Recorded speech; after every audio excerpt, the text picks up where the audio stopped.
Muy, pero muy buenas tardes. Un gusto saludar a todos y cada uno de los miembros de la Asociación Mexicana de Investigadores de la Comunicación que hoy se enlazan Sí, con ¿qué pasa? nosotros para participar en este que es nuestro tradicional webinar de la asociación, donde estamos generalmente Vete, me gusta interactuando hablar. y participando Vete. con todos los miembros y sobre todo que este espacio sirve de punto de encuentro para poder discutir, reflexionar sobre todo aquello que nos aqueja a los investigadores de la comunicación. Y como comentábamos, hoy vamos a tener una sesión muy interesante, muy especial, sobre todo en virtud de lo que estamos viviendo, el momento histórico que, como bien comentaba hace unos minutos nuestra querida Pati Andrade, pues nos ha tocado vivir un momento singular a muchos de nosotros, por primera vez en materia informativa y desinformativa también.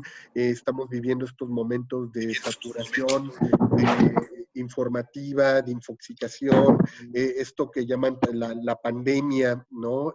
Informativa, y seguramente a partir de esto, pues muchos de nosotros hemos estado tratando de analizar el fenómeno, tratar de comprenderlo, y para ello nos dimos a la tarea de invitar a un experto que, como decíamos, en días recientes ha estado presentando una serie de informes en torno a la pandemia desinformativa que se está viviendo en Internet, y él es el maestro Luis Ángel Hurtado Razo. Luis Ángel, muchísimas gracias por haber aceptado nuestra invitación, por estar el día de hoy aquí con nosotros en este momento también importante para la MIC. Al contrario, muchísimas gracias y para mí es un honor estar con ustedes. ¿No? Y bueno, pues aprovechando, como ya siempre lo hemos comentado, la dinámica de interacción de este webinar, el día de hoy nos acompaña nuestra querida doctora Claudia Benassini como moderadora de este espacio. Ella va a estar fungiendo como moderadora y me voy a permitir leer su semblanza y compartirla con todos los asistentes el día de hoy para que también sepan quién va a estar llevando la dirección de este webinar. Y aprovecho para quienes se acaban de incorporar, les pedimos nada más si pudieran apagar sus cámaras y sus micrófonos para dejar la interacción una vez que concluya la presentación de nuestro invitado. Y les digo, presento a la doctora Claudia Benassini, a quien le agradezco como siempre su participación. Ella actualmente participa como vocal para toda la región del Valle de México de nuestra Asociación Mexicana de Investigadores de la Comunicación, y Claudia, pues para muchos de nosotros gran conocida y muy querida. Ella es doctora en Antropología Social por la Universidad Iberoamericana, es profesora e investigadora en la Facultad Mexicana de Arquitectura, Diseño y Comunicación de la Universidad La Salle, es líder del Grupo de Investigación, Desarrollo e Innovación en Alfabetización Digital, Transmedialidad y Gestión del Conocimiento. Ha investigado la evolución de los medios de comunicación, particularmente la prensa y la televisión, desde sus lógicas de producción, géneros, hasta los nuevos procesos caracterizados por la convergencia, la transmedialidad y el fenómeno multipantalla. A estos intereses se ha incorporado también el tema de la posverdad y la circulación de noticias falsas. Ha desarrollado estas líneas de trabajo desde la perspectiva de los estudios culturales y socioculturales, de ahí la importancia que también el día de hoy nos acompañe en la moderación de este webinar. Actualmente, como les digo, trabaja dándole seguimiento a los medios digitales en el proceso electoral en México, desde la red de observatorios de medios que coordina el CONEIC, institución hermana de la MIC, y ha publicado en diversas revistas especializadas y divulgación nacionales e internacionales, cuenta con 3 libros de su autoría, así como múltiples capítulos de libros en diversas publicaciones colectivas. Querida Claudia, bienvenida y muchísimas gracias por aceptar Al la contrario, moderación. muchas gracias por la invitación y buenas tardes a todos. Y bueno, Clau, si quieres nos permitimos leer también la trayectoria de nuestro invitado y te cedo la palabra. Sí, claro, el currículum de Luis Ángel Hurtado es muy amplio. Tiene estudios básicamente de comunicación, con énfasis en comunicación política, tanto en la Universidad Nacional Autónoma de México como en otras instituciones. Actualmente, bueno, además en la UNAM se desempeña como profesor en la Facultad de Ciencias Políticas y Sociales. Asimismo, está estudiando en este momento el doctorado en comunicación en la Universidad Iberoamericana y esperaríamos con mucho interés esa tesis, ¿no? Que tiene que ver seguramente con este tema que nos ocupa en este momento. También ha sido invitado, profesor investigador, pero el invitado sí, del posgrado de periodismo de investigación en la Universidad Autónoma del Estado de México y ha participado como profesor en la Escuela de Periodismo Carlos Septién García, además de la UNAM, y la Facultad de Estudios Superiores en Acatlán. Tiene varios libros publicados en México, todos ellos sobre comunicación política y procesos electorales, sobre todo los procesos de 2012 y de 2006, además de 10 artículos de corte académico publicados en diversas revistas científicas en México y en América Latina.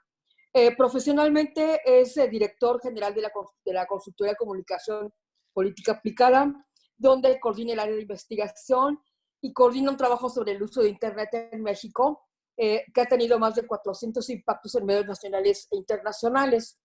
Es analista político de diversos medios de comunicación.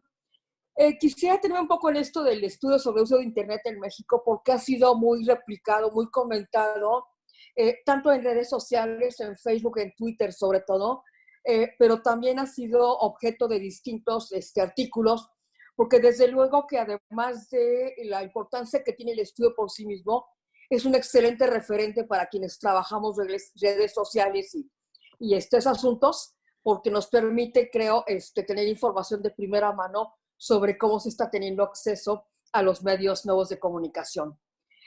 Particularmente los temas de análisis se centran en el comportamiento de los medios de comunicación, en propaganda, comunicación política, redes sociales e Internet. Creo que con esto podríamos dejarle la palabra a Luis Ángel. Perfecto, pues yo voy a apagar mi cámara. Seguimos aquí, Luis Ángel, dando acceso a todos los miembros que se siguen incorporando a este webinar y el micrófono es todo tuyo. Ok, pues primeramente para mí es un honor estar aquí con los miembros de la Asociación Mexicana de Investigadores de la Comunicación. Para mí pues es un gran honor y por supuesto es una situación que me provoca pues mucha alegría, sobre todo por el tema que voy a presentarles, que es un tema de mi competencia y de mi interés. Debo de agradecer mucho la invitación al doctor Jorge Hidalgo y por supuesto también a la doctora Claudia Benazzini por la moderación que va a tener en esta presentación. Voy a compartir pantalla para poder empezar a desarrollar el tema que deseo analizar con ustedes. No sé si ya la ven, si la ven. Sí. Sí, perfecto. La plática que voy a dictar en estos momentos se llama, o le di por título, Pandemias desinformativas, el gran reto de Internet. Ahora, la estructura de la exposición va a estar a cargo de 5 momentos. En la primera voy a hacer una exposición sobre la comunicación tradicional. Posteriormente, en la segunda apartado, voy a hablar de la comunicación digital. En el tercer apartado, de las características generales de Internet. En el cuarto apartado de esta exposición, voy a hablar precisamente de las pandemias de fake news y desinformación. Y posteriormente voy a hacer, a manera de cierre, una conclusión acerca de los retos que actualmente se está enfrentando Internet con el fenómeno de las pandemias de desinformación y de fake news. Vamos a hablar sobre el modelo de comunicación tradicional, este modelo de comunicación que hasta hace algunos años, básicamente una década, todavía era muy vigente en los diferentes espacios de interacción en las distintas sociedades en el mundo. Y básicamente se basaba en 3 elementos que yo retomo precisamente del modelo de comunicación política de Bolton, el cual habla precisamente de 3 actores que participan en este modelo de comunicación política, que tienen, digamos, la legitimidad para poderse expresar públicamente y a partir de ello generar distintas agendas. Aquí yo los proyecto, que son los políticos, los medios de comunicación y la sociedad civil. ¿Qué característica tenían los políticos en este primer modelo de comunicación tradicional? Pues básicamente los políticos eran aquellas personas que generaban distintos discursos, distintas narrativas y las buscaban difundir a partir de los distintos medios de comunicación que existían, principalmente prensa, radio, televisión, y en algunos casos también el cine entraba en estas narrativas, digamos, discursivas. ¿Qué necesitaban, digamos, para transmitir estas narrativas? Pues básicamente requerían los políticos de los medios tradicionales de comunicación. ¿Y cuál era su objetivo? ¿Cuál era el interés de estos políticos por utilizar estos medios de comunicación? Pues básicamente era influir en las distintas sociedades y a partir de ello generar, digamos, un consenso de sus narrativas, sus propuestas ideológicas. En este modelo, entonces, también tradicional, encontramos a los medios de comunicación que precisamente también generaban discursos a partir de las narrativas que presentaban los distintos políticos o los distintos miembros de esta élite política, y esta, a su vez, requerían para su construcción de estas narrativas o de estos mensajes a personas que tuvieran el perfil principalmente de estudios de comunicación. Se requerían principalmente periodistas, se requería personas que hicieran producción en caso de radio, o en caso de la televisión, y pues bueno, se necesitaba cubrir por lo menos un perfil idóneo para poder generar mensajes. A partir de esto, también los medios de comunicación, una de las características que tenía es que generaban agendas mediáticas. Estas personas que tenían este perfil determinaban qué noticias o qué elementos debía de presentar cada una de estas personas o de estas noticias, y decidían cuál ocupaba la primicia, cuál era la noticia de mayor importancia y cuál era la de menor importancia. Pero también estos medios de comunicación, a partir de estos actores, determinaban quién podía figurar en estas agendas, quién o sobre qué movimientos también podían figurar en estas agendas, y decidían darle la voz a estas personas o a esta persona. También este modelo tradicional entra, digamos, la sociedad civil organizada, que generaba también discursos o narrativas en estas agendas. También, al igual que los políticos,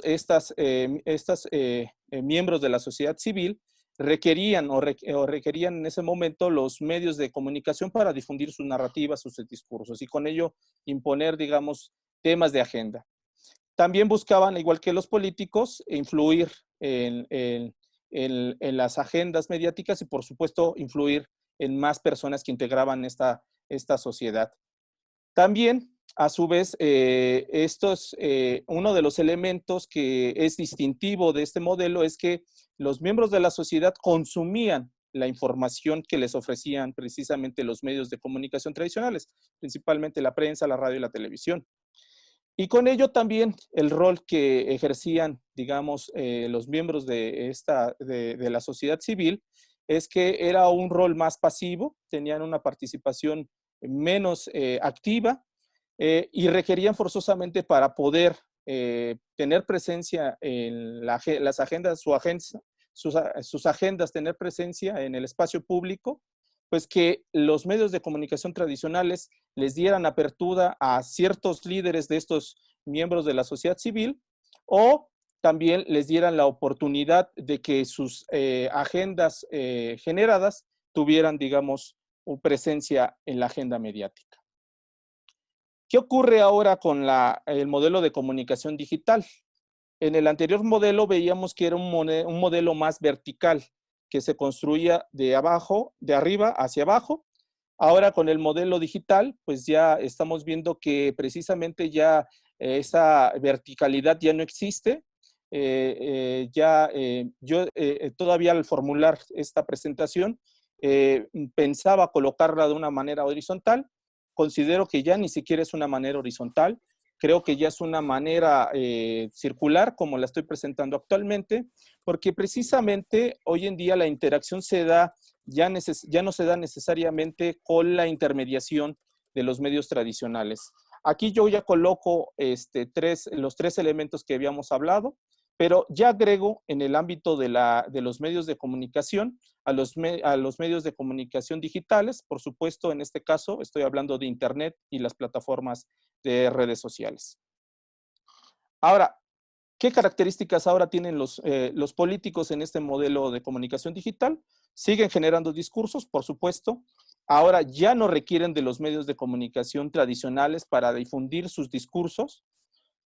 Usan ahora principalmente muchos de ellos las redes sociodigitales para transmitir sus narrativas o sus discursos y con ello sus agendas, y buscan igualmente influir a un amplio sector de la sociedad.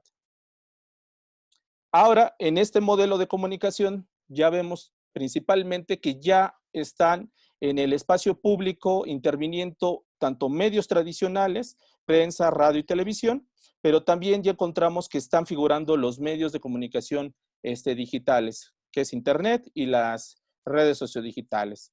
Igual, mismas características en el modelo anterior. Los medios tradicionales buscan generar distintos discursos, retoman los discursos de los políticos, pero ahora ya también retoman los discursos de la sociedad civil. Las personas que generan los mensajes ya no necesariamente también cuentan con el perfil de experiencia, digamos, de comunicación o del ámbito periodístico. Ahora ya generan contenidos también para los medios digitales. Ahora ya las narrativas no son inclusivas, sino también generan contenidos ahora para nutrir el ámbito digital.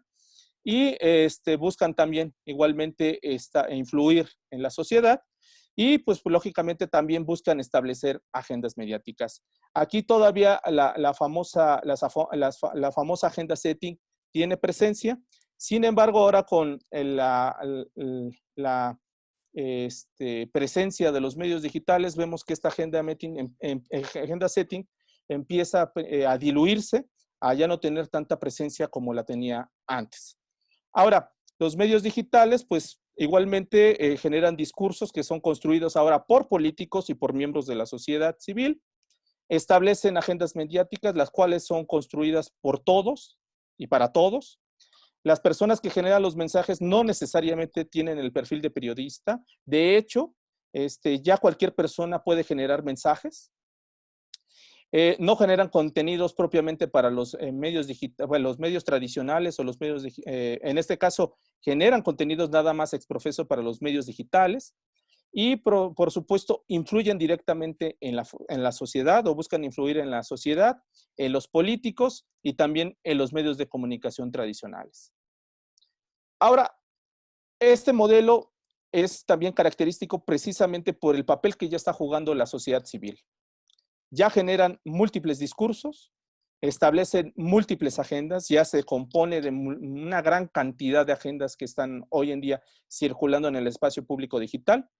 Ya no requieren de los medios de comunicación para difundir sus discursos, influyen en los políticos ya directamente y también, por supuesto, influyen en los medios de comunicación tradicionales para que pues, estos a su vez retomen sus propuestas, tanto los políticos como los medios tradicionales.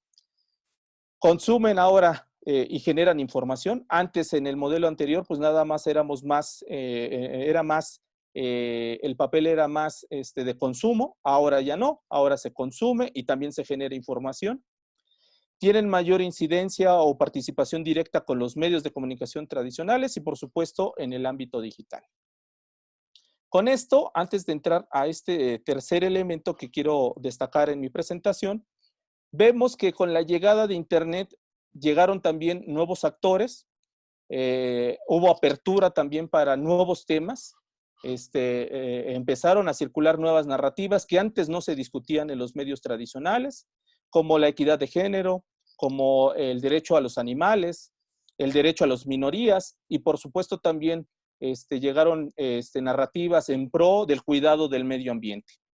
Pero también con estas nuevas narrativas, también llegaron narrativas que pensábamos que antes, bueno, ya no iban a figurar o ya estaban un poco más excluidas, digamos, de las agendas mediáticas o del debate público, que tiene que ver básicamente con discursos que incitan a la discriminación, que incitan a la ira y por supuesto que incitan también al odio o en muchos casos incitan también al atentado en contra de ciertos grupos o ciertos personajes. Ahora, todo esto lo voy a anclar con lo siguiente, con las características que actualmente está desarrollando Internet. Internet hoy en día nos permite mayor horizontalidad con el flujo informativo. También nos permite la generación de redes. Esto es un elemento que se debe destacar. Internet nos ha abierto la puerta para que encontremos, digamos, el espacio para integrarnos a diferentes redes o a diferentes grupos con los que comparten nuestra afinidad, comparten nuestros gustos y, por supuesto, comparten también nuestras preocupaciones y objetivos. También nos ha permitido acercar a información ilimitada. Tenemos hoy el día una gran cantidad de información, la cual pues es nutrida todos los días, en todo momento, en todos los segundos, minutos, horas, se está nutriendo esta información. También nos ha permitido el acceso a esta información desde cualquier parte del mundo. Ya no nos anclamos como en el viejo esquema o en el viejo modelo, en el cual nos teníamos que sentar frente a un dispositivo para poder ver en un tiempo determinado nuestro programa favorito o consumir, digamos, la información noticiosa. Ahora con Internet no, la información también viaja con nosotros y podemos, digamos, acceder a ella desde cualquier punto en cualquier parte del mundo. Esto que también ha traído con las características de Internet, la interactividad. Antes la interacción se daba de sujeto a sujeto, ahora ya la interacción también se da de sujeto a objeto. No por ello ahora las empresas generadores de hardware invierten millones de dólares para desarrollar mejores dispositivos y por supuesto mejores plataformas o softwares para lograr mayor interacción entre los diferentes individuos que integran hoy la comunidad en Internet. Y con ello, ¿qué nos lleva? A que ahora la interactividad no se haga solamente entre unos cuantos, o la interacción se dé entre unos cuantos, sino se dé de uno hacia muchos, o de muchos hacia muchos.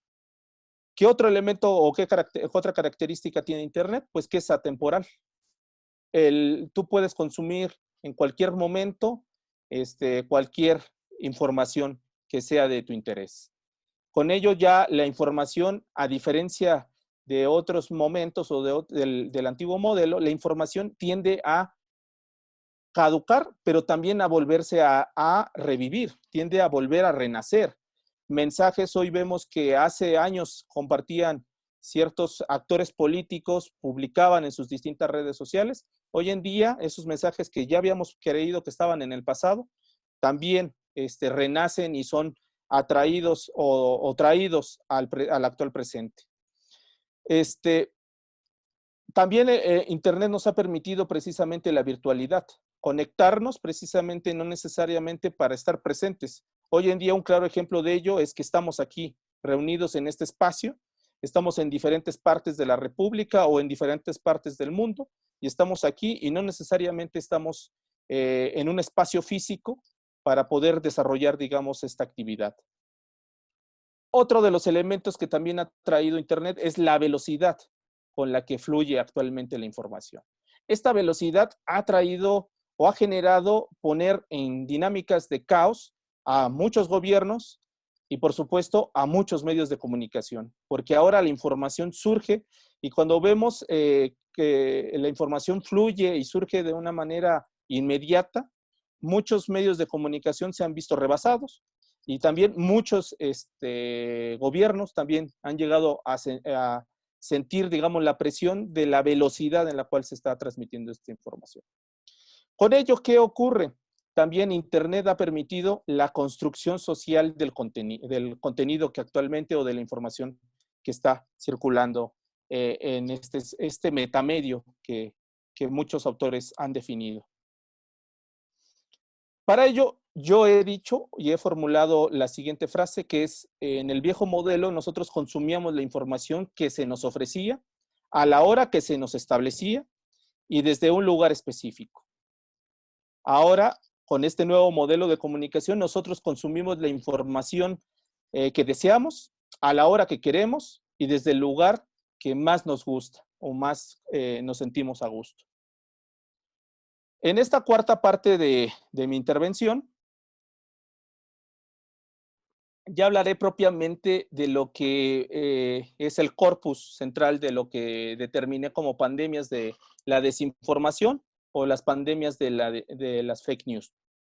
Para ello yo he dividido, digamos, este apartado en dos apartados. Uno dedicado precisamente para hablar de las características que tiene la información y otro dedicado para hablar sobre las características que tienen los fake news, porque son dos tiempos distintos, uno más cercano hacia el modelo antiguo de comunicación, que es la desinformación, y uno más cercano hacia el modelo actual de información, que tiene que ver precisamente con todos los procesos digitales. Yo aquí pongo una pequeña historiografía de dónde surge, digamos, la palabra o el concepto de desinformación. La primera aparición que hasta ahorita he encontrado proviene precisamente de la palabra rusa, que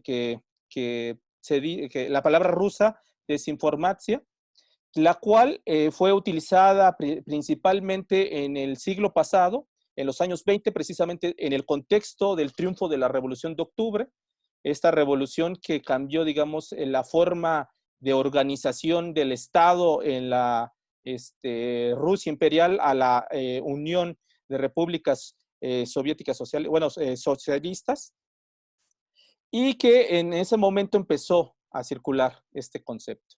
Pero su primera aparición pública como concepto la encontramos o la encontré hasta este momento en el año de 1949, precisamente en el diccionario de la lengua rusa de Ajegov, que él define a la desinformación como la acción de inducir el error mediante el uso de información falsa. Este diccionario la define de esta forma y vemos que pasaron algunos años para que esta definición formara parte de la gran enciclopedia soviética. La podemos encontrar en el tomo 13 y fue publicada precisamente en el año de 1952 y que a grandes rasgos se define como la difusión de noticias falsas con el fin de confundir a la opinión pública. Ahora, saliendo de la URSS, la primera aparición que he encontrado sobre el término de desinformación la encuentro precisamente en el diccionario de Chambers 20th Century de Inglaterra en el año de 1972 y que a grandes rasgos define a la desinformación como todo aquel acto para imponer noticias o información falsa. En Estados Unidos he encontrado que la primera aparición del término de desinformación fue hasta el año de 1986, precisamente en el Departamento de Estado de los Estados Unidos, en un documento que habla precisamente del proceso de la desinformación o de las campañas de propaganda en la ex Unión Soviética, bueno, en la Unión Soviética todavía, y que precisamente tenía que haber que la abstraían o la definían como toda aquella información que buscaba confundir a los aliados los aliados de Estados Unidos por parte de la Unión Soviética y que buscaban desacreditar la imagen de los Estados Unidos y con ello cumplir también el objetivo de generar una confusión en la política estadounidense. Ahora, ya llegándonos también a este término, aquí es un elemento que sí quiero destacar, más allá de la definición que han hecho en diferentes momentos, es precisamente la doble definición que instauraron en la Unión Soviética sobre el término de desinformación. Uno de ellos es, como ya lo dije, del ámbito público, que lo podíamos consumir en los diferentes enciclopedias o diccionarios, y otro precisamente que tenía que ver con una definición que era de corte interior, que era precisamente, formaba parte de un grupo selecto, precisamente de la KGB, y que precisamente era una definición que era de corte más secrecional, no era de corte pública, y era una definición más al ámbito del interior de este grupo. Y precisamente en el manual de la KGB la desinformación cumplía un objetivo para poder, establecer ciertos objetivos que tenía que ver con los siguientes ámbitos, que era confundir a los adversarios políticos, también confundir a la opinión pública al interior de la Unión Soviética, pero sobre todo mantener a discrecionalidad todo lo que tuviera que ver con la información que circulara sobre el acontecer que estaba ocurriendo en la Unión Soviética, pero también al exterior de la Unión Soviética. Para ello, la Unión Soviética construyó un departamento, mejor conocido como Sheka, que tenía como misión que era un departamento, precisamente que era una oficina de desinformación y que constituían o conformaban la desinformación. Los altos mandos del Kremlin eran quienes decidían los contenidos de la desinformación y que muchas veces esta desinformación llevaba una planeación o estaba planeada a 15 años hacia futuro. Y en ese sentido, vemos que aquí sí hay una intencionalidad por parte del Estado por construir narrativas de corte de información falsa y que utilizaban principalmente a los medios de comunicación, prensa, radio y televisión, que estaban, digamos, al orden, digamos, del Estado. Aquí yo lo sintetizo bajo este diagrama. La desinformación utilizaba los medios tradicionales, era generada desde el aparato del Estado, su objetivo era influir en la sociedad interna y externa, y existía una doble definición de la desinformación, una de carácter público y una de carácter no pública. Ahora, vamos a hablar ya de los fake news. En ese sentido, los fake news aparecen principalmente en esta década que estamos por concluir, y que precisamente el diccionario de Oxford en el 2017 la confirió como la palabra del año. A grandes rasgos, los fake news son informaciones falseadas, diseñadas para hacerse pasar como noticias con el objetivo de difundir un engaño o una información deliberada para obtener principalmente un fin político y un fin económico. El objetivo de los fake news es difundir un engaño o una desinformación deliberada, como ya lo repetí. Ahora, aquí, a diferencia de la desinformación, los fake news son construidos también ya no únicamente por el Estado, también son construidos por miembros de la sociedad civil. Yo pongo aquí el caso que fue muy sonada en el 2016, el caso de la ciudad de Veles, en este caso en Macedonia, donde precisamente circularon en el 2016, durante el proceso electoral en Estados Unidos, alrededor de 140 sitios que hablaron sobre la política y las elecciones de los Estados Unidos y que eran administrados principalmente por adolescentes sin un interés político y no compartían un dominio de la lengua inglesa. Ahora, durante este proceso electoral en Estados Unidos, un sitio web en Veles llegó a tener un promedio de tráfico 1 millón de visitas por mes. ¿Esto qué representa? Que la desinformación se vuelve un negocio y se vuelve también una fuente viable de ingresos y de trabajo para muchos jóvenes. En Macedonia, en Veles, dentro de su Producto Interno Bruto, el cuarto lugar es precisamente derivado de la generación de fake news. Ahora, ¿cuál es el procedimiento que ahora se rige para generar fake news? Pues es relativamente sencillo. Se genera una nota, la cual puede ser sobre X tema, luego se comparte mediante cualquiera de las redes sociodigitales más populares en el momento, y esta se pauta a raíz, digamos, de esta red sociodigital, o sea, se paga para que se posicione como tema de tendencia en el espacio público digital, y con ello se vuelve en cuestión de minutos o de horas un tema de conversación.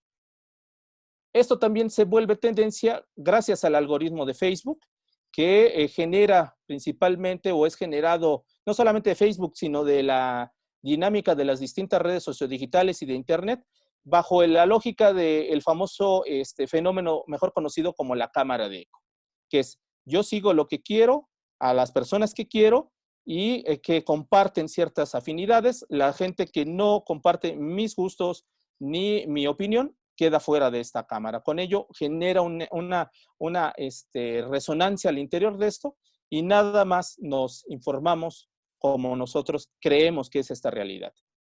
Ahora, a diferencia de las noticias, los fake news siempre tienen prisa, están construidos principalmente por cuestiones que están ocurriendo en el momento, siempre están basados en información que sea del interés o de las tendencias que estén en ese momento, pero también están formuladas por situaciones que nos indictan, nos conmueven, nos dan miedo o reafirman muchas veces nuestra forma de pensar. Y con ello, muchas veces nosotros los compartimos sin darnos cuenta de cuál es su contenido. Aquí yo pongo más o menos la estructura de lo que son las fake news, usan los medios digitales principalmente, son generados también por los aparatos de los distintos estados, pero usualmente, a diferencia de la desinformación, esta es generada por también los usuarios de Internet. Buscan influir sobre temas de tendencia al interior y fuera, digamos, de distintas sociedades, y con ello viajan a una velocidad que hoy en día no es, pues ha rebasado, digamos, a los medios tradicionales de comunicación. Yo quisiera presentar algunos de los hallazgos que he desarrollado a partir de la coyuntura que actualmente estamos viviendo con el fenómeno del coronavirus, en el COVID-19. Hicimos una medición, la primera medición a partir del 18 a 25 de marzo. Esta medición se hizo en toda la República, en los 32 estados de la República, y tuvo un muestreo aproximado de 885 cuestionarios, los cuales fueron integrados con estuvieron divididos en tres etapas. La etapa general, que nos da sexo, edad, perfil, etc. Bueno, es el perfil general de los usuarios. La segunda etapa, que tiene que ver con la información, cómo nos estamos informando tanto en medios tradicionales como en medios digitales. Y la cuarta etapa, la tercera etapa, que tiene que ver precisamente con el fenómeno de los fake news. Yo aquí les presento algunos de los resultados. En la pregunta 16, ¿por cuál medio de información se enteraron sobre la existencia del coronavirus? Encontramos que el principal fuente de información por parte de los mexicanos fue las redes sociodigitales, seguido de los portales de noticias en Internet, y en tercer lugar encontramos a la televisión y seguido de la prensa y la radio. En la pregunta 17, nosotros hablábamos por cuál red social te enteraste sobre la existencia del coronavirus. La principal red social por la cual se han informado los mexicanos fue precisamente por Facebook, casi el 50%, seguido de Twitter con casi el 40%, etcétera. Ahora, ¿por cuál red social te estás informando sobre la pandemia? En ese momento dijeron que principalmente se estaban informando por dos redes sociales, que era Twitter y por Facebook. Twitter es lógico que se están informando porque fluye más velozmente la información. Facebook es lógico porque es la red sociodigital más utilizada en México, según datos del Instituto Federal de Telecomunicaciones. Y ahora, aquí viene el tema de la desinformación.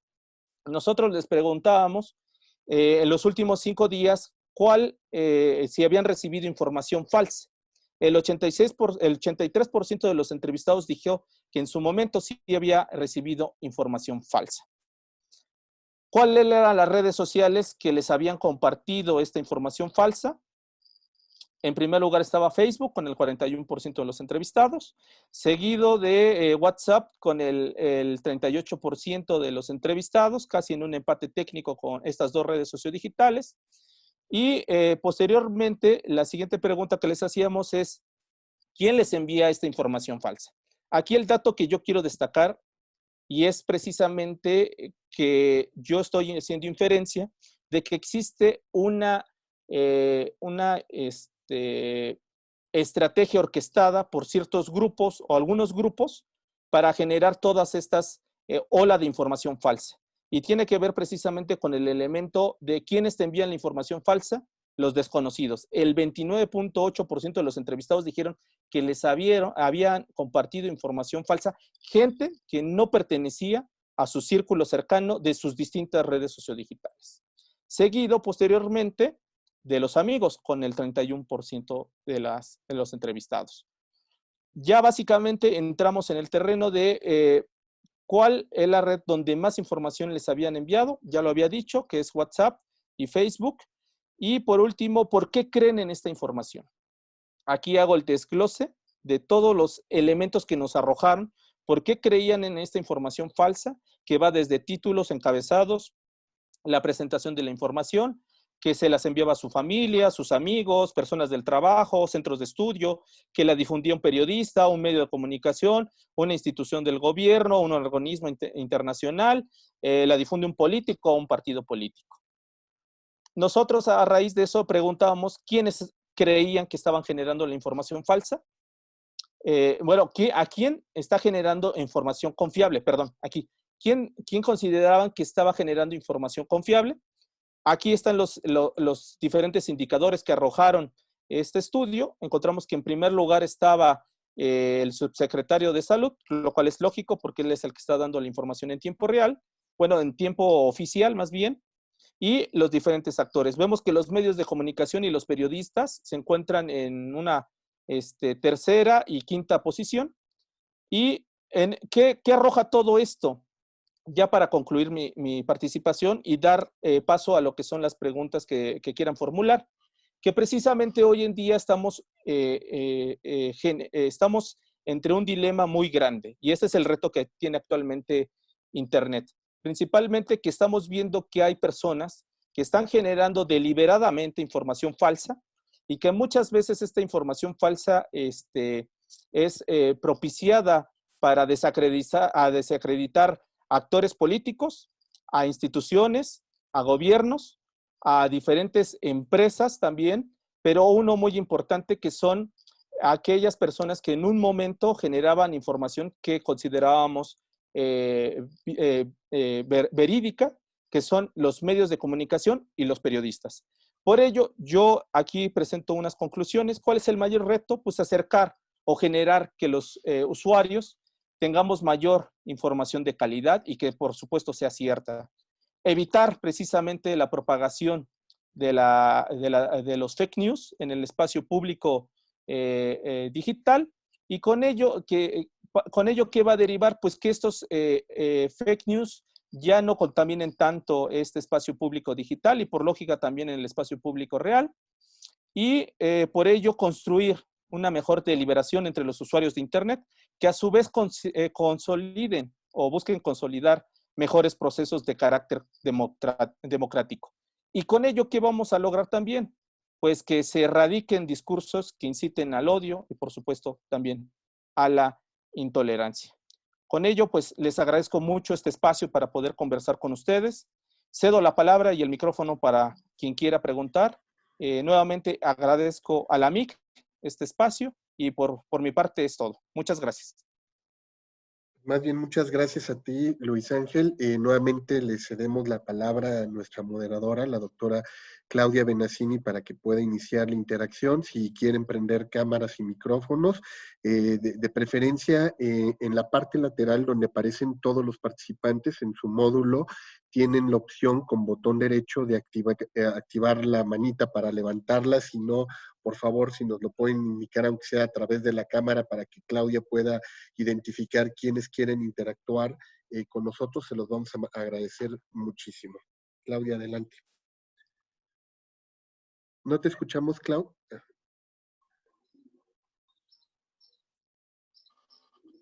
Clau, creo que tienes apagado tu micrófono. Perdón, ahora sí. Ya Sí, tenemos 3 preguntas. Entonces, vamos a dejar la palabra para que ellos formulen sus preguntas y fomentar así el diálogo. La primera pregunta sería de Sergio Aguilar. Por favor, Sergio, adelante.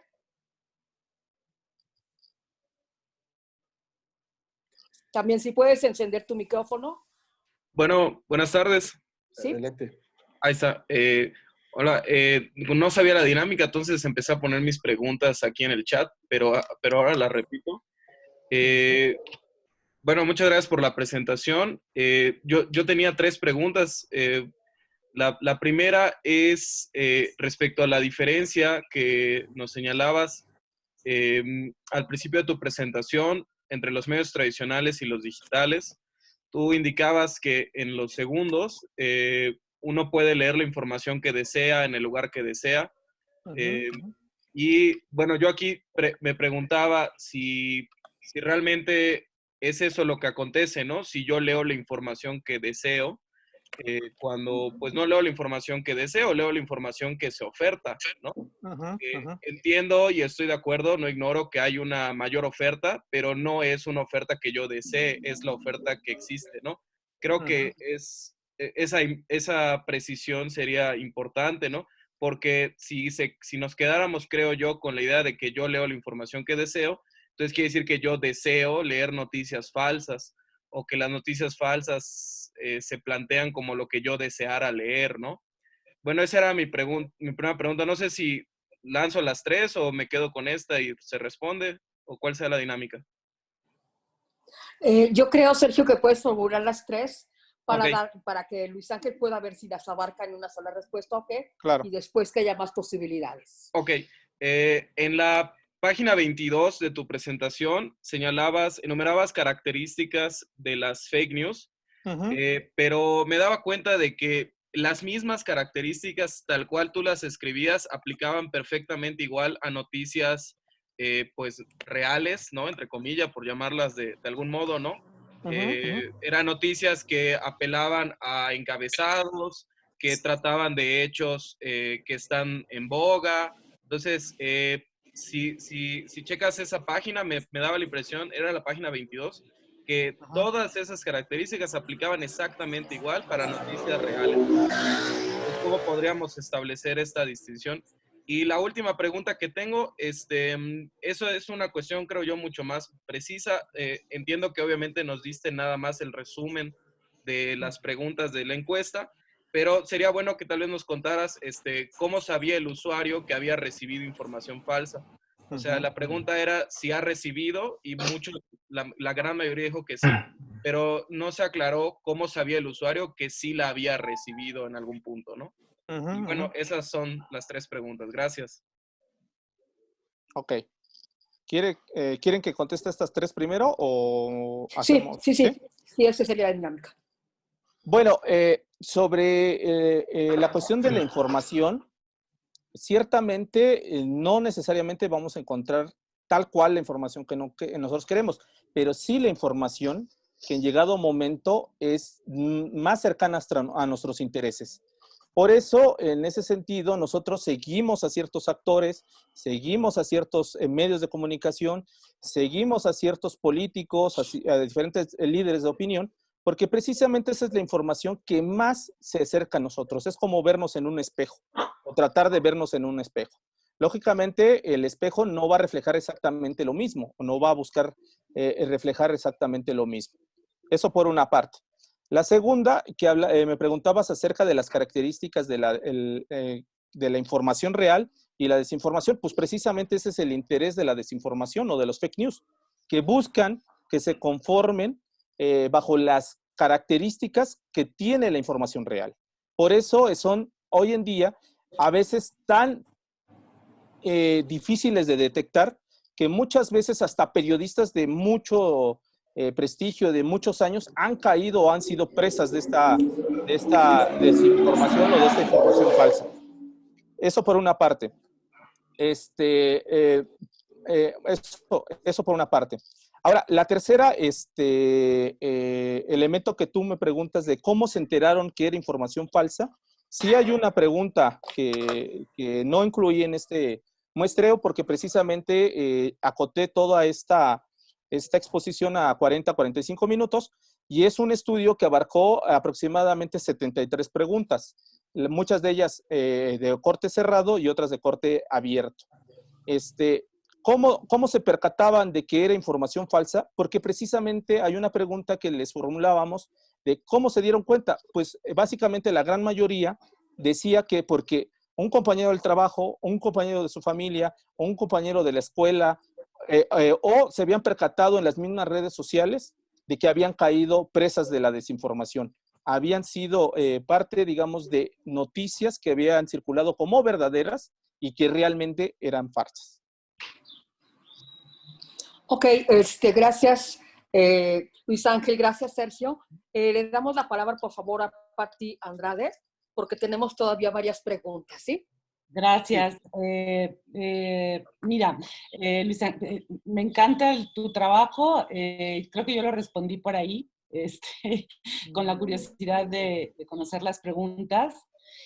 Y bueno, se confirma lo que estábamos platicando 2 minutos antes de que iniciara tu charla, ¿no? O sea, no estamos muy lejos de aquella del posguerra. Las noticias falsas siempre han existido, lo que no había era redes sociales. Es obvio que los grupos hegemónicos también ya estaban presentes, han estado presentes desde siempre. No siempre es el gobierno. Hay otros grupos que son los que intentan utilizar la información por no llamar manipular, en fin. ¿Cómo le hacen? Pues ya lo sabemos, a través de nuestras propias maneras de ver el mundo. Entonces, uno de los problemas que existen es con lo que estamos conviviendo todos los días, que es nuestras propias creencias en relación al miedo a la muerte y tal. Entonces, la pregunta concreta es, ya sabemos que el WhatsApp es el que está generando, digamos, más confusión, porque de hecho lo presentas en tus datos, junto con el Facebook, pero quiero suponer que tanto el Facebook como el Twitter, que la gente está consultando, lo que están viendo son noticias. Entonces, si ese dato lo tuvieras, sería maravilloso.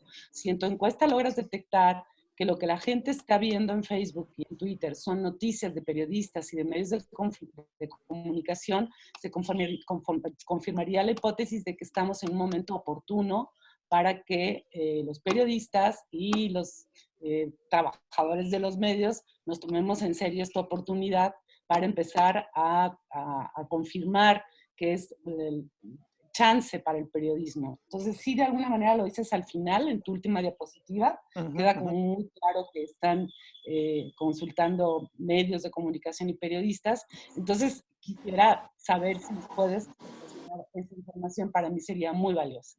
Mira, te agradezco mucho la pregunta, Patricia. De hecho, sí consideramos, déjame comentarte, en el corpus del estudio, sí consideramos el papel de los medios de comunicación.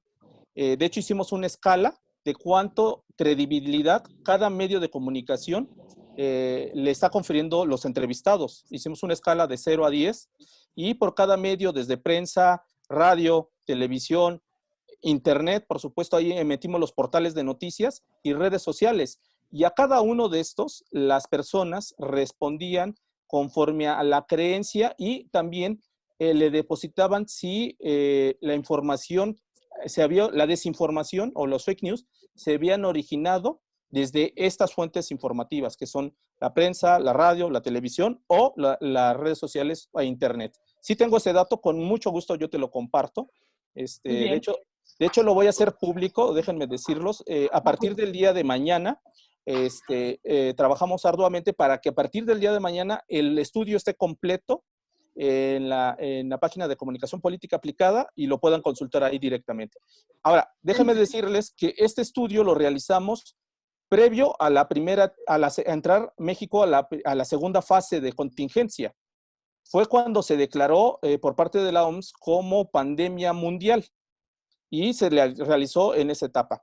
Ahora, en ese sentido, nosotros acabamos de realizar un segundo estudio o levantamiento que ya comprende precisamente la segunda fase de la pandemia del COVID-19. Y aquí ya vemos que hay mucha volatilidad en muchos de los elementos, en muchas de las percepciones, y también medimos los estados anímicos que actualmente está generando la información y la desinformación.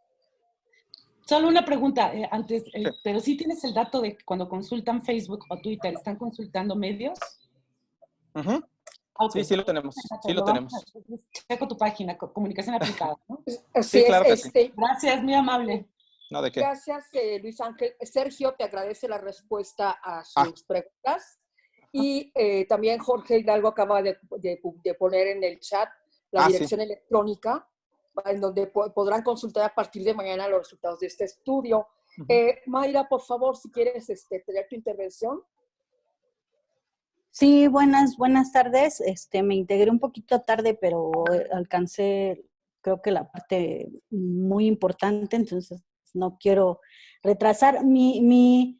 Digamos que un poco mi gran duda, yo estoy trabajando ahorita una tesis sobre uso de bots y me he estado, digamos que, chocando un poco con este tema de la manipulación, la desinformación, y yo quiero enfocarlo pues llevar el uso de bots a este tema de las fake news, cómo están aportando. Pero me ha costado mucho trabajo como definir a partir de qué ubicar bots.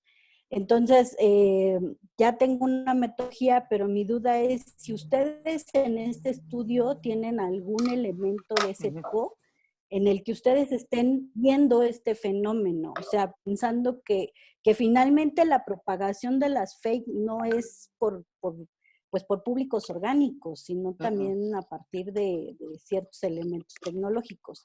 Entonces, ¿ustedes cómo lo están abordando y cómo crees también que ayuda a que esto se dispare más? Y como dices, que incluso, pues, periodistas y de todo tipo, o sea, es una pena porque antes bueno, al menos yo decía, confírmalo con un periodista, y hoy en día ya no puedes hacer eso, porque todos se pueden estar equivocando. Entonces, regresando a mi duda es, ese elemento, ¿ustedes cómo lo detectan o cómo lo manejan en tu estudio?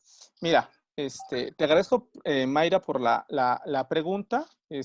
Mira, en este estudio, en el de COVID-19, no medimos lo que tiene que ver el fenómeno de las tendencias generadas desde las redes sociodigitales, o sea, lo que es Facebook, Twitter, en Instagram, en YouTube y, por supuesto, en otras redes como TikTok, que ya ahorita también ya está metiendo este tipo de situaciones.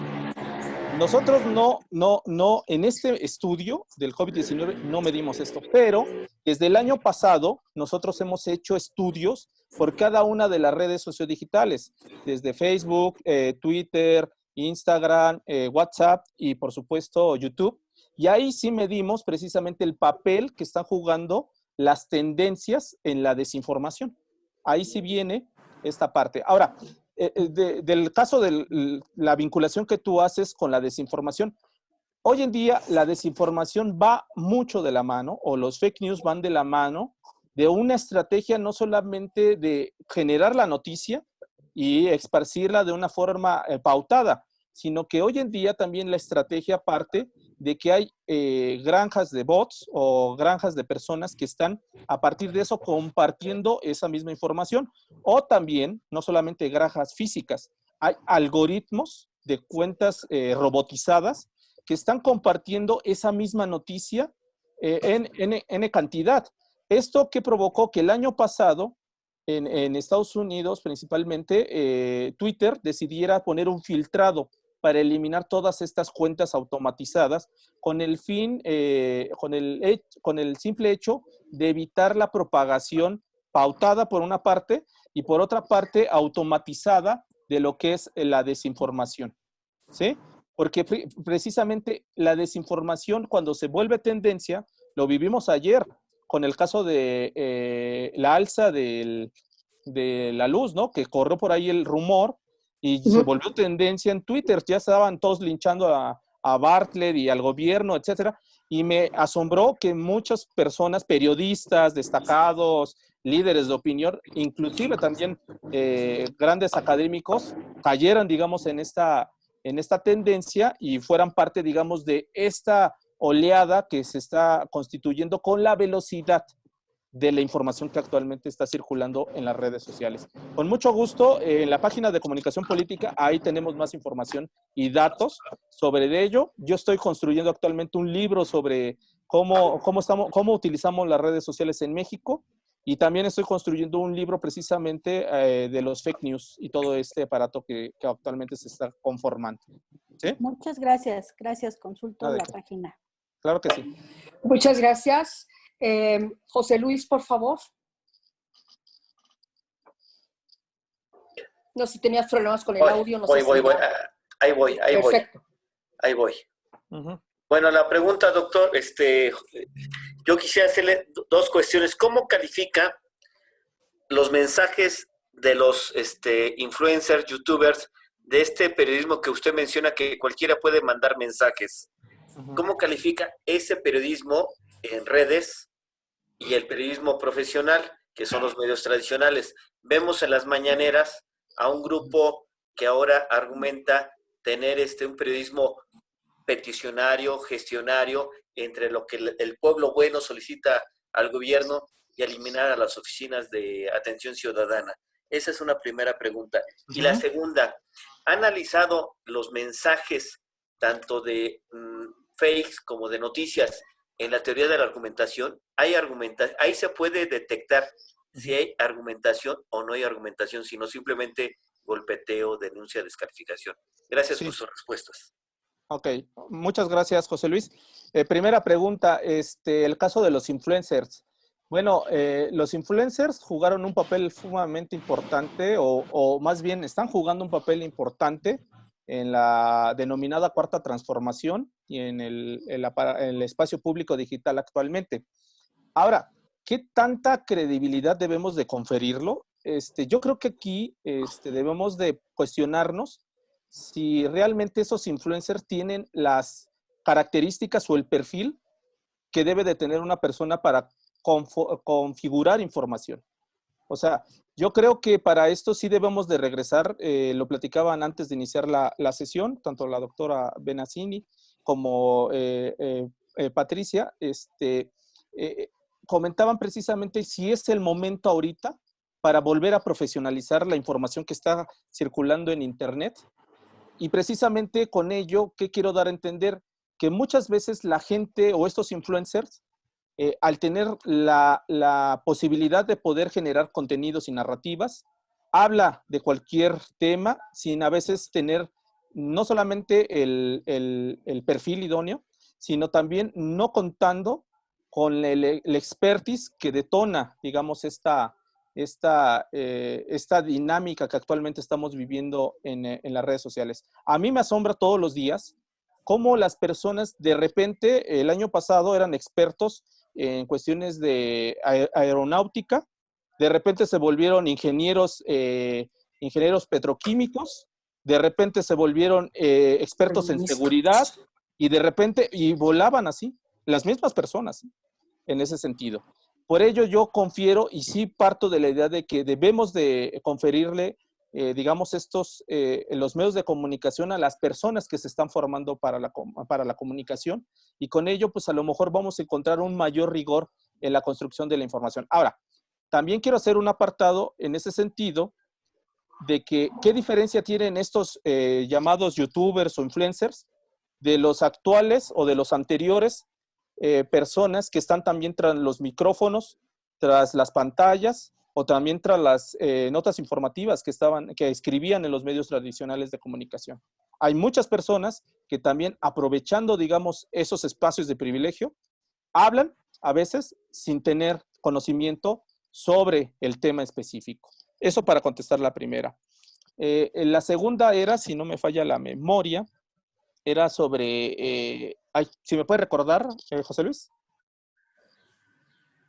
De la teoría de argumentación para identificar. Pero antes de eso, lo que acaba de mencionar, yo creo que nosotros como consumidores de noticias o como receptores de mensajes deberíamos exigir quién es quién en las noticias. Por supuesto. ¿Quién da? Apenas anoche o ayer vi una entrevista con Ackerman y Carlos Marín, autor de un libro de géneros periodismo o de periodismo, que no es licenciado, y le recriminaba a Ackerman de que él tampoco es periodista, pero también puede dar en comunicación e informar. Entonces, claro, como que es necesario establecer un rigor, perdón por el atrevimiento, metodológico del periodista. Por supuesto. Necesitamos promover, doctor Jorge Hidalgo, lo hemos comentado, una teoría del periodismo. Por supuesto. Necesitamos crear la verdadera carrera, porque la academia y y las organizaciones de medios tradicionales han dejado el periodismo sin mayor capacitación más que los géneros periodísticos. Exactamente. Yo comparto el mismo comentario. De hecho, en ese sentido, yo ahora quisiera meter en este telón, no lo metí en la presentación, pero también el tema de la desinformación o de los fake news se ha vuelto un tema político. ¿Qué quiere decir? Hay personas que desde la izquierda dicen quién genera la desinformación, pero también desde la derecha acusan que generan desinformación. ¿Con ello qué quiere decir? El concepto de desinformación también tiene que verse desde la óptica de quien le conviene en su momento. ¿Sí? Bajo esa narrativa. Ahora, yo comparto esa parte de que debemos de profesionalizar y exigirle también nosotros como usuarios a los periodistas que generen información con mayor rigor. Yo por eso en algunas ocasiones he celebrado muchas de las preguntas que han formulado en las mañaneras o actualmente en las conferencias de las 7 de la noche con el COVID-17.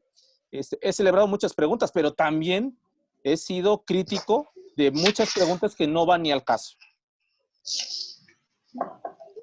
Pero bueno, ok, no sé qué otra pregunta tenga. Muchas gracias. Sobre esto que señala José Luis, yo creo que es muy importante esto de los géneros, como estamos solamente con los géneros, porque la divulgación de la ciencia era un ámbito del periodismo que se ha perdido. Y entonces sobre todo a las conferencias nocturnas, pues mandan a los reporteros, digamos, con algún criterio que no sabemos, pero que no necesariamente tienen la información y la formación suficiente para preguntar sobre los temas. Y bueno, por esto también han resultado algunas veces muy caóticas, ¿no? Pero bueno, le dejaría la palabra, por favor, a Rafael Robledo. Uh-huh. Listo. Luis, ¿qué tal? ¿Cómo estás? Mucho gusto saludarte. ¿Qué tal, Rafael? Dos preguntitas basadas sobre todo en los resultados del estudio, en el que llamó mi atención que la principal fuente de información es, la gente la considera al subsecretario López-Gatell. Y por ahí muy alejado, con un 14% creo, estaban los periodistas y los medios, ¿no?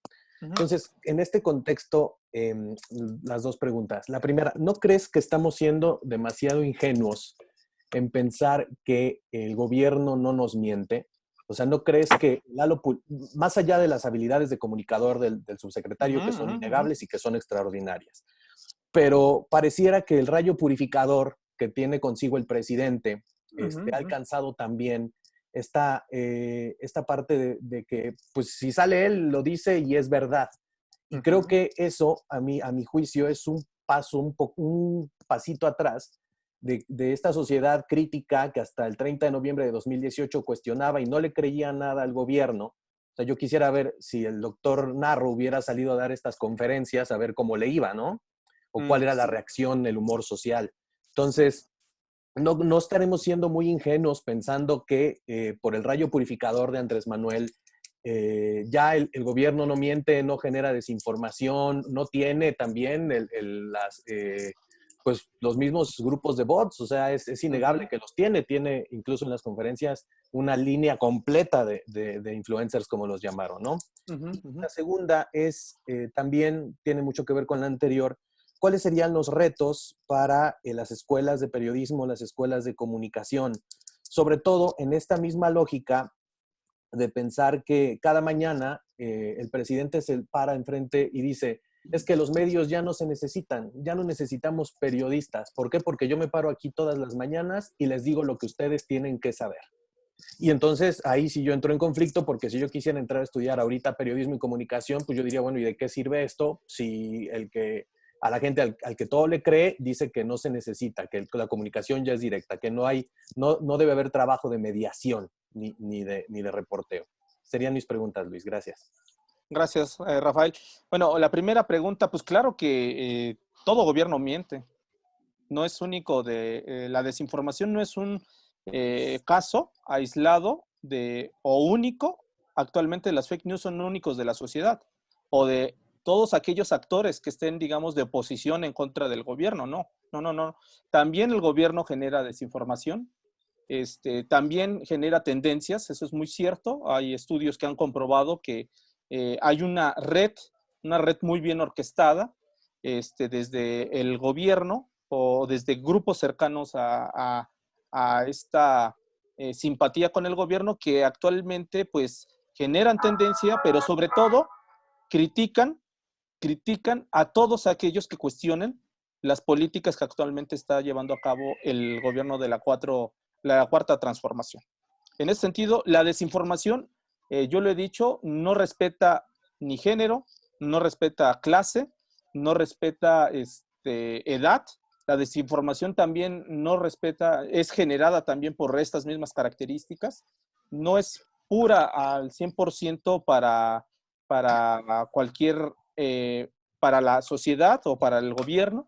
Creo que es un proceso que se da en ambas partes, en estos tres actores, entre los políticos, entre los medios de comunicación y, por supuesto, entre la sociedad civil. Eso por una parte. Ahora, la segunda pregunta con el caso de la gente que está generando la información, pues rotundamente yo estoy en contra de la idea de que se extinga la mediación de los medios de comunicación, porque recordemos que uno de los elementos clave o de las funciones de los medios de comunicación era de vigilar. Y vigilar precisamente al poder político o a los poderes, económicos. Y en ese sentido, si desaparece esa mediación, si desaparece, digamos, esa función de vigilar y de estar cuestionando las decisiones que toman los actores políticos, entonces nos estaríamos convirtiendo en no una democracia o no estaríamos construyendo un espacio público, no solamente digital, sino también real, digno de una deliberación que se esté formulando a partir del cuestionamiento a las autoridades y a los grupos que están al frente de estas instituciones. En ese sentido, yo apoyo o estoy siempre a favor de que los periodistas sean formados con mucho rigor, y por esa parte estoy en rotundo desacuerdo con el presidente, y también estoy en desacuerdo de ese gran impacto que ha generado las conferencias matutinas en contra de esta crítica severa hacia la gente que hace el periodismo en nuestro país. No por ello, las agresiones en contra de los periodistas en México siguen y han aumentado, ¿no? Es un elemento, pero bueno, más o menos sería la respuesta que te podría ofrecer en este momento, Rafael. Muchas gracias. Y bueno, Rafael, nos dejas una gran duda, yo creo que a todos, ¿no? Le cedería la palabra entonces ahora al doctor Jorge Hidalgo, que sería el último en la lista de participación. No sé si alguien más quiera participar, por favor. Creo que por ahí está Edgar levantando la mano. No sé si ¿te parece, Klaus? Si quieres, bueno, entonces lo anotamos también, claro. Antes, si ahí quieres. Está, sí. Adelante, Edgar. Hola, muy buenas tardes a todas, a todos. Luis, felicidades por la presentación. Gracias. Estamos en un periodo muy interesante donde la polarización política está generando un impacto sobre la percepción pública de un problema mundial. Hace poco se discutía qué tanto creen los mexicanos en el tema de la severidad del virus que nos aqueja en estos momentos. Y me resultaba preocupante que la mayoría, una buena parte de la sociedad consideraba que esto o era un mito o era algo inventado o exprofeso como alguna medida descabellada de algún poder incluso internacional. Sin embargo, la comunicación tanto del gobierno, en el parte gubernamental yo ubico una posición dual, podría calificarla como bipolar, porque mientras hay un esfuerzo institucional por parte del doctor Gatell de advertir sobre los problemas de la pandemia y las consecuencias de esta, otra posición, desde mi percepción personal, del presidente de la República tratando de minimizar o incluso yendo en contra de las posturas que intenta establecer el doctor Gatell. Y del otro lado, hay una oposición que lejos de ayudar a intentar resolver el problema, intenta sacar beneficios políticos con estrategias muchas veces apoyadas en las fake news, y que también poco a poco colabora a resolver este tema. Desde tu percepción, ¿cuál sería en estos casos una manera de intentar llegar a un esfuerzo de minimizar o de resolver este conflicto, esta polaridad política sobre un tema de seguridad nacional? Eso una. La segunda, me gustaría saber si tu estudio tiene la segmentación por rangos de edad de las preguntas que colocaste. Ok, Esas claro. serían las dos. Perfecto. Ok, primeramente, gracias, Edgar. Voy a contestar primero la última pregunta, porque es la más sencilla de contestar. Sí, el estudio contempla rango de edad, nivel socioeconómico, o sea, si trabaja o no trabaja, si estudia, también abarca en qué entidades se aplicó la muestra, bueno, la proporción por cada entidad, y un perfil de si es hombre o mujer, etcétera, etcétera. O sea, sí esa parte sí la tenemos en el estudio. Eso por una parte. Por la parte de la polarización, es un fenómeno que está presente no solamente en México, es un fenómeno, la polarización está presente en todo el mundo y ha sido a raíz también de este nuevo modelo de comunicación que actualmente estamos viviendo. Y tiene que ver precisamente también con la presencia de este fenómeno de desinformación. La desinformación muchas veces lo que ha llegado a generar, o las fake news han llegado a generar, es que refuerzan opiniones que muchas veces nosotros creíamos o teníamos la sospecha, y que estas fake news están hechas para cuestiones más emotivas, y en momentos como los que estamos viviendo, las fake news llegan para decir, ven como yo sí tenía razón, el presidente es un corrupto, ven como yo sí tenía razón, los medios de comunicación mienten, ven como yo sí tenía razón, hay una conspiración internacional por la propagación de la generación de este virus. Es un fenómeno muy complejo. ¿Cómo se puede atender? Pues yo lo puse hasta el último, digamos, de mi presentación, pues exigiendo primeramente información de mayor calidad, que esto conlleva a una responsabilidad no solamente de las figuras públicas, sino también de las figuras no públicas, o sea, de los ciudadanos o de las personas que estamos construyendo todos los días el debate público en la esfera pública digital de Internet.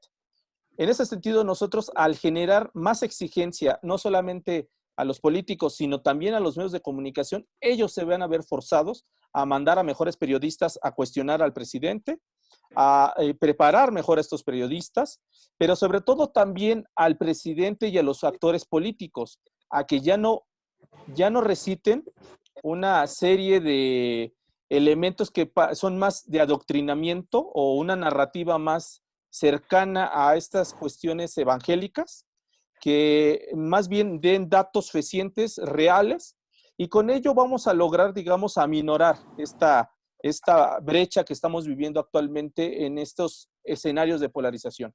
Pero también, así como le vamos a exigir a las autoridades, también le tenemos que exigir a los líderes de opinión, le tenemos que exigir a la oposición también, y por supuesto a todos aquellos influencers que hoy se están construyendo. A mí, la verdad, ayer me aterró la noticia de que un influencer, sabiendo que tiene COVID-19, decidió salir a las calles de la Ciudad de México a hacer compras y con ello ver qué ocurría, cómo se sentía y todo eso. O sea, estamos hablando de también un doble reto, un reto en el cual no solamente sean los actores políticos, no solamente sean los medios de comunicación, sino también una sociedad que también se debe de preparar, y esa sociedad preparada va a exigir mejores medios de comunicación y, por supuesto, mejores políticos, y con ello vamos a disminuir esta polarización y entrar más a un debate construido con argumentos, y no caer en ese binomio que yo tanto he criticado, que es o estás conmigo o estás en mi contra, o eres mi amigo o eres mi enemigo. Eso no ayuda a nada, no abona nada al terreno del debate, a la construcción del debate político, y muchas veces también nosotros abonamos, digamos, en ese terreno de si estoy a favor o estoy en contra de algo.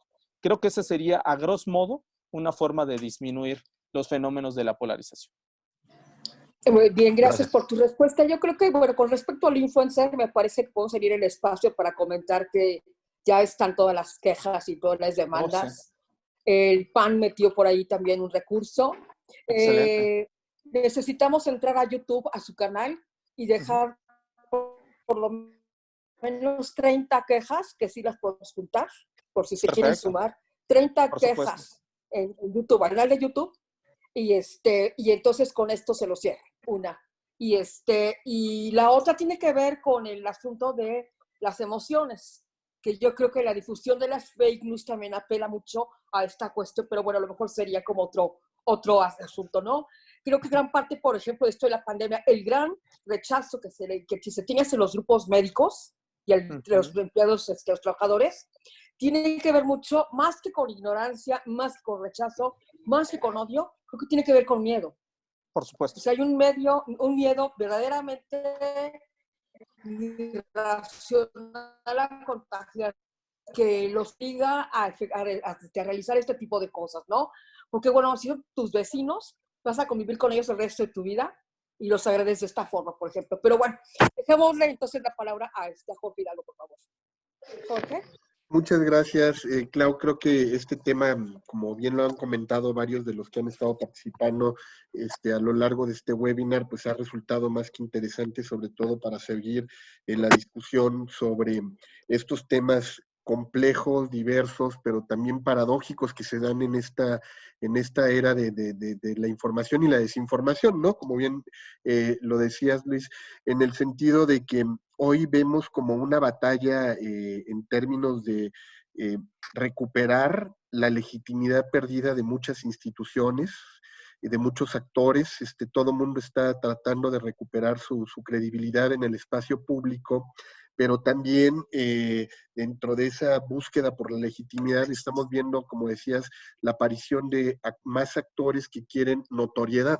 Entonces, hoy todo el mundo está en las redes, todo el mundo se sube, todo el mundo quiere opinar, todo el mundo quiere dialogar y pone de manifiesto pues la complejidad para poder regular estos tipos de espacios, ¿no? Y más un espacio que nace abierto, libre, democrático y con una intención de horizontalizar la comunicación, sin embargo se vuelve complejo. Entonces, sobre esa parte yo quisiera comentar, en términos de tu perspectiva, hoy en este debate que vemos por un lado de recuperar la legitimidad de los actores públicos, de los mismos medios de comunicación que han perdido credibilidad y que tienen que apostarle, como bien decía Patti hace rato, a abonar mucho más al ejercicio duro de la buena información para recuperar el lugar que tuvieron en su momento como vigilantes de los espacios democráticos, ¿no? Y garantes de las libertades.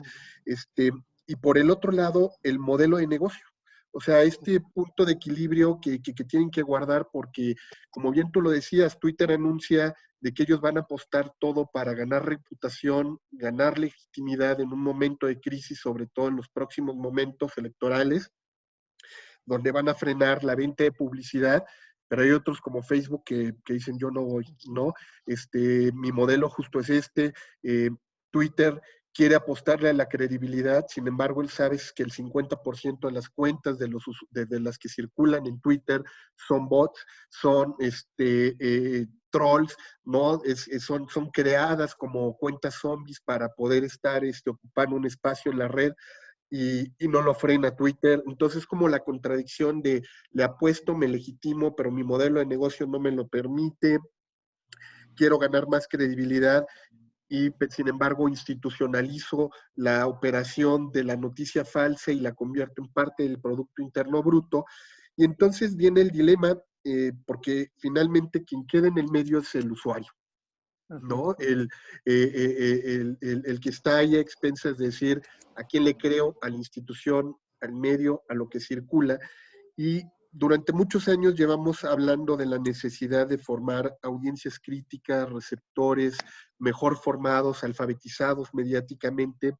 Sin embargo, vemos con mayor rigor la necesidad de que esto ocurra, pero cada vez vemos como poca posibilidad de que los actores que podrían apoyar que podrían ser los sectores públicos, o sea, el gobierno lo haga porque es parte de estos mismos mecanismos y de las falacias. Entonces, yo te lo soltaba un poco como un desafío más de cómo garantizar una nueva alfabetización mediática informacional, porque además esto es más de tipo informacional, para que desde niños pudieran, obviamente, tener como que estos elementos de cómo identificar una noticia falsa, generar un juicio de valor, procesar información y hacer todo un proceso cognitivo, pues se tiene que formar desde la primera infancia hasta tener en espacios como los sociodigitales defensores de los cibernautas, que no los tenemos, ¿no? O sea, si no tenemos en los medios tradicionales, o sea, y los que tenemos, los contamos literal con dos manos en este país, o sea,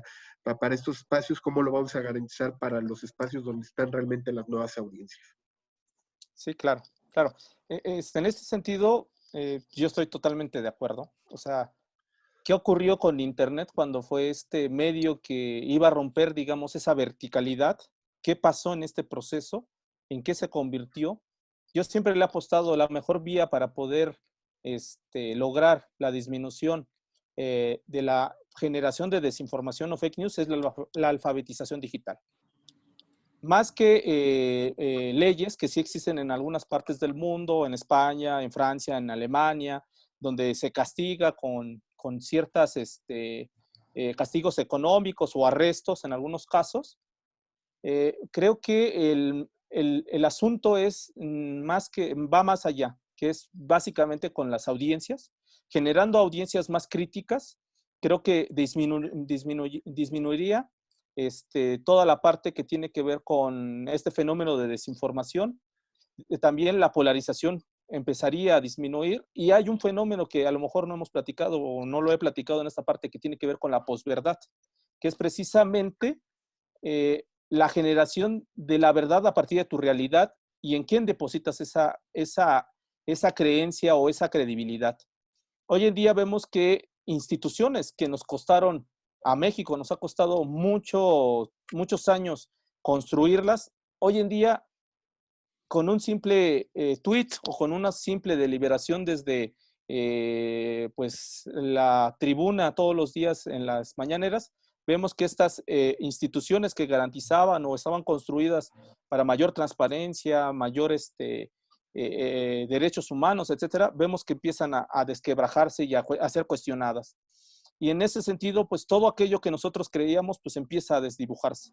Creo que es un gran reto. Yo me sumo en esa óptica, por eso mi interés, digamos, de platicar sobre este tema de la desinformación, que va muy encaminado con la polarización y por supuesto también con la posverdad, y va también con un elemento que tocaba muy bien en este caso, doctor, que es la democracia. ¿Qué juego está jugando o qué papel está jugando Internet o estas audiencias en la construcción de la vida democrática de una nación como la nuestra? En ese sentido, creo que sería interesante también discutirlo y platicarlo. Y bueno, yo me sumo también a los comentarios de todas las personas que han intervenido hasta el momento. Ok. Jorge, tendrías por ahí un comentario adicional, ¿no? Claro que sí. Bueno, pues en este caso, agradecer a todos y cada uno de los que han participado en este espacio, agradecerte particularmente a ti, Luis Ángel, porque creo que ha sido muy esclarecedor. Creo que incluso esta diferenciación que nos haces en términos de arqueología, de conceptual, incluso para poder llevar la discusión más allá de simplemente seguir nombrando los fenómenos con las palabras que están hoy día en la agenda pública, el que lo podamos hacer con un matiz todavía mucho más fino, mucho más preciso, nos ayuda para la discusión y seguir argumentando científicamente todas estas temáticas. Y yo en particular, en nombre de nuestro Comité Ejecutivo Nacional, quisiera hacerte la entrega, por lo menos en este momento, de un reconocimiento virtual, Luis Ángel, por tu participación, sobre todo en este webinar con el tema pandemias desinformativas, el gran reto de Internet. Creo que fue muy ilustrativo para todos los que estuvimos participando el día de hoy, y bueno, pues no me queda más que agradecerte muy sinceramente en nombre de todos los que conformamos la MIC por tu participación el día de hoy, Luis Ángel. Al contrario, para mí es un honor y encantado de estar aquí y pues seguir también en el debate que que se está conformando alrededor de este y otros fenómenos que se están dando alrededor de la comunicación. Para mí es todo un honor y les agradezco mucho la invitación y por supuesto agradezco a todas las personas que participaron y que estuvieron aquí presentes. Muchas gracias. No, gracias a ti. Igualmente quiero agradecerle a la doctora Claudia Benassini por su valiosa participación como moderadora de esta videoconferencia. Claudia, siempre es un gusto y un honor tenerte en el espacio de la MIC, reflexionando con todos nosotros sobre estas temáticas que en particular tú has trabajado durante años. Muchas gracias, Jorge, y muchas gracias además a todos los que a través del chat están haciendo comentarios favorables sobre este webinar. ¿No? Y además, pues queremos hacerles una atenta invitación porque la próxima semana estará con nosotros la doctora Ana Isabel Cermeño Flores. Ella, como saben ustedes, experta también en temáticas de tecnologías de información y comunicación. Nos va a hablar sobre cómo ampliar la mirada en los estudios sobre las TICs para el desarrollo y el cambio social. Ella ha venido trabajando este tema del índice sociocultural de las TICs, así es que creo que tenemos una invitación muy interesante, es casi como continuación a la presentación que tuvimos hace unos días con la doctora Rebeca Padilla. Han trabajado de manera conjunta. Creo que este tema de las TICs para el desarrollo y el cambio social se inserta muy bien en la discusión que hemos tenido últimamente dentro de los espacios de la MIC, así es que nuevamente le recordamos la invitación. Próximo miércoles, 18 horas del centro de la Ciudad de México, estaremos discutiendo sobre estas temáticas. Agradecemos a todos su participación y les deseamos que tengan una excelente noche. Yo sé que muchos van a salir a correr a ver cuáles son los informes del día de hoy, precisamente por el subsecretario, el que nos estuvo robando audiencia en los últimos minutos. Muchísimas gracias a todos. Ya están los informes. Así es, ya circulando. Y ojalá, Luis Ángel, podamos tener, si es posible, compartir el estudio y el trabajo que han venido realizando ustedes en comunicación aplicada, comunicación política aplicada, para que les podamos dar todavía mucho más difusión a tu estudio. Claro que sí, con gusto. El día de mañana ya tienen los resultados de este estudio que presenté y ahí también en la página están disponibles muchos más de los estudios que hemos realizado y cuanto tenga ya bien sintetizados y revisados los resultados de esta segunda medición, con mucho gusto también se los hago, se los comparto y déjenme comentarles que vamos a hacer una tercera medición cuando sea ya entremos a la tercera etapa de esta pandemia. O sea, en una semana. Ahora, Sí, fíjate que interesante, porque ya no tuvimos la oportunidad de hablar de ese punto y me hubiera encantado conocer tu opinión, Luis Ángel. Cuando decíamos, en esta lucha por tener la notoriedad y la exclusiva, llevábamos 3 días recibiendo mensajes todos de Joaquín López Dóriga de que iban a anunciar para el día de mañana ya la entrada de la tercera fase, ¿no? Entonces, pues habrá que ver cómo justo las batallas y las discusiones que se arman ahí, pues también tienen que ver con eso, ¿no? O sea, el tener un espacio ganado, pues a veces te lleva a perder también mucho de tu legitimidad como informador por andar jugándole a ver quién lleva la primicia, ¿no? Claro que sí. Yo creo que los mismos medios te lo están diciendo.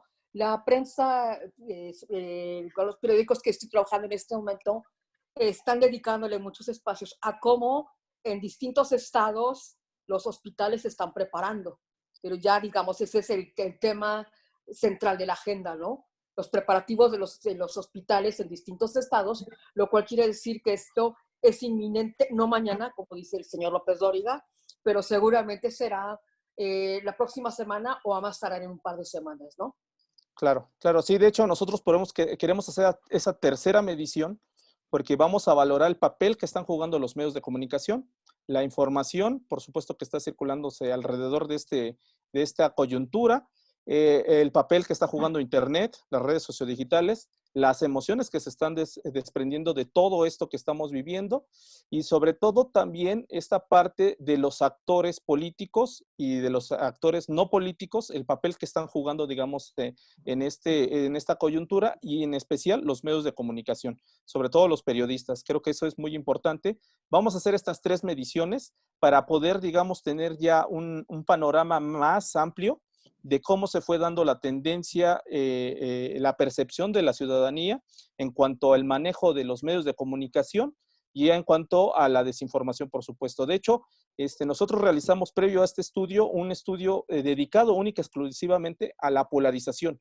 cómo estábamos polarizando los mexicanos en las redes sociodigitales y fuera de las redes sociodigitales. Y ahí tenemos elementos de quiénes están generando la polarización y quiénes son también los precursores de este fenómeno que actualmente estamos viviendo. Pues muy interesante. Esperamos esa parte. Claro que sí. Para mí todo un gusto volver a estar aquí con ustedes. Claro que sí. Muchísimas gracias. Gracias a todos. Que tengan una excelente tarde. Un honor estar con ustedes. Hasta luego. Buenas noches. Hasta luego. Adiós. Felicidades. Muy buena presentación. Buen día. Hasta luego. Gracias. Hasta luego.